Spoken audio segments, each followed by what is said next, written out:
Hello, welcome to Skull RPG Podcast. My name's Dwight Skull. My name's Jacob Skull. And today we're going to teach you how to tell your story. Hey Dwight, so we should probably talk about a specific spell in D&D 5e. Yeah, absolutely. We're going to talk about the Hallucinatory Terrain spell, which is found on page 249 of the Player's Handbook. Now, why we came across this spell is that you and I have been working on a book for basically 70 stat blocks. A little bit more, a little bit less, yeah, Somewhere around there. More, actually, yeah. For basically human NPCs that can be used in your D&D 5e game. We hope to have it out here shortly, maybe even by within a day or two of this releasing. We'll see. Mm-hmm. If you haven't picked up our other book, it's called RPG Adventure Ideas. You can see it in the show notes or the description below. And you can click on a link there and pick that up. It's only $2.99 on Kindle, so pretty good deal there. Well, let's just talk about hallucinatory terrain. So first of all, it's a 4th level illusion spell, which is actually kind of amazing. It takes 10 minutes to cast, but because it lasts for 24 hours, it doesn't really matter how long it takes to cast. So you're not doing this in terms of a player. You're a game master. So put your game master hat on and think about how you can use this spell as a game master. We're going to go over a couple times. So you can cast it for 10 minutes, and you have 300 foot of range. You really don't even need much. You need a stone, a twig, and a bit of a green plant for components. I mean, it's cheap. Nothing. So you can find this on the ground next to you if you're even close to remotely outside. And because of the rules, it doesn't say that you consume them. So you can just have a perpetual stone, twig, and some bit of green plant on you at all times. As long as it doesn't go away. And then because it lasts for 24 hours, this is the cool part, okay? In another episode, we're going to kind of talk about creating a really cool room for your big bad guy or gal to be hanging out in. This spell is absolutely key to that concept, but we want to talk about it first. So here's what it says. You make natural terrain in a 150-foot cube in a range look, sound, and smell like some other sort of natural terrain. Thus, open fields or a road can be made into resemble a swamp, a hill, a crevasse, or some other difficult or impassable terrain. A pond can be made to seem like a grassy meadow. A precipice could seem to be like a gentle slope, or a rock-strewn gully can be like a wide and smooth road. Manufactured structures, equipment, and creatures within the area aren't changed in appearance. It's very clear to know that. The tactile characteristics of the terrain are unchanged, so characters entering into an area are likely to see through the illusion. If the difference isn't obvious by touch, a character carefully examining the illusion can attempt an intelligence or an investigation check against your spell save to disbelieve it. A creature who discerns the illusion for what it is sees it as a vague image superimposed on the terrain. So think of this as like a magical augmented reality, specifically once you know that it's there. You'll see, let's say you'll see the cliff face for what it is, but then you'll see the gently sloping hill superimposed over it, and you know it's false, but it gives you a good idea of like what's there. So notice it's natural terrain, so this is a big deal. You can't use it in a castle or a dungeon or something like that to make it look different than it is, but you can have like a druid, for instance. You can have like a druid or it's got to be a magical type of person, but you can have somebody who's like a druid. So I believe this is more of a wizard kind of spell.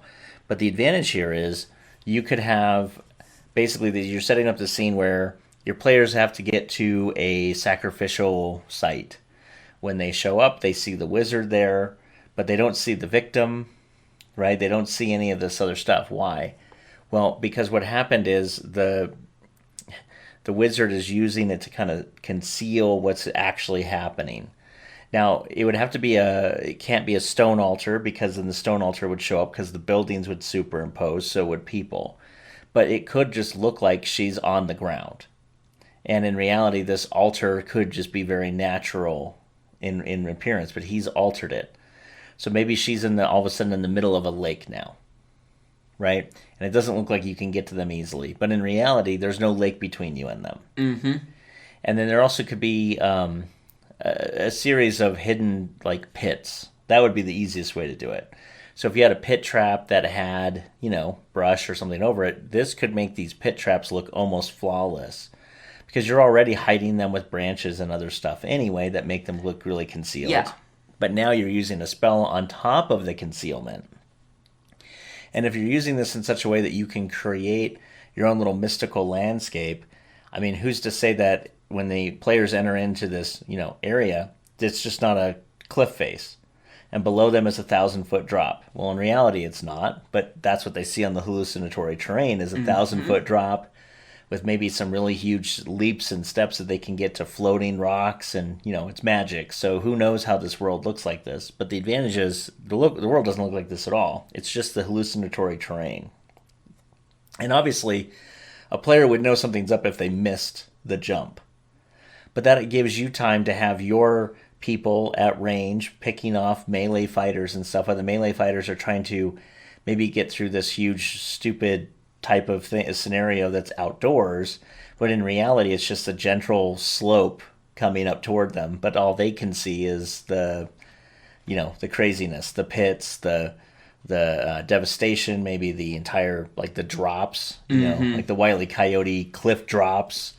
You have no idea what's there. I mean, even if it takes them a round for them to figure out that it's an illusion, that's still an extra round where they're not necessarily fighting, and they're getting hammered by and you could have arrows and spells and right, exactly. everything. And it could be a really cool plot device more than anything else as you show up and you start describing this crazy scenario.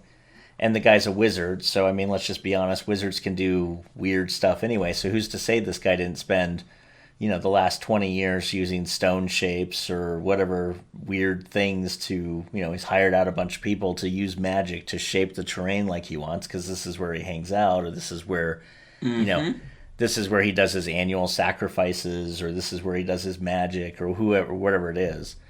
And since it is natural terrain, think about it in a different way. What if you have a courtyard type of dungeon? And what I mean by that is, think of this in terms of like you walk into a cathedral, a temple that's dedicated to some sort of nature-ish god. Could be an evil god, though.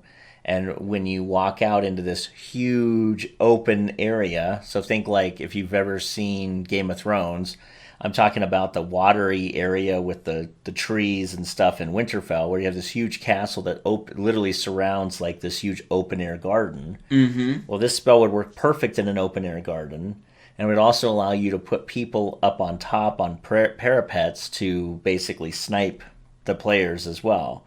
You couldn't do much against that kind of buildings there. Like, you wouldn't be able to do much for the hallucinatory terrain there. But the rest of the terrain inside the garden could be manifested and changed any way you want. So this is kind of a cool spell where you can use it as a plot device more than anything else. And to be fair, if your big bad's not going to be casting all their 4th level spells. So this is just something that could be prepared and ready to go. Specifically if this is where this person's home is, so they like to change the environment. They know where everything is. Yeah. But they like the look and the aesthetic, or they know you're coming because, you've been hammering away and broadcasting that you're coming by killing every little outpost on the way to this guy.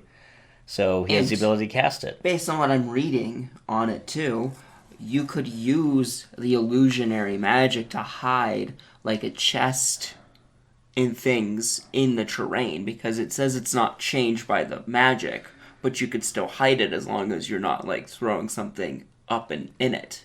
So if you just did like a ton of spires of rock, yep, you could have people or things hide behind the spires, and when they enter, they just see the spires, but they don't see what's behind it. You only have a 150-foot cube, which is a good chunk of size, honestly, but it's really still not like miles. So, but I mean, the nice thing is, you definitely can change stuff out. Now, remember too that as the players start, you would definitely want to make sure that whatever they're walking on feels like what you're wanting them to walk on, or you make it so scary that they don't want to walk on it, like a fall, like a cliff face type of thing, or whatever. I mean, functionally here, you could also have it where they walk in and the whole, it's like the floor is lava, between you and them, and what are they going to do? Right? And unless they do the investigation, because they would have to figure out that there's something wrong with it to even prompt the roll. Right. Or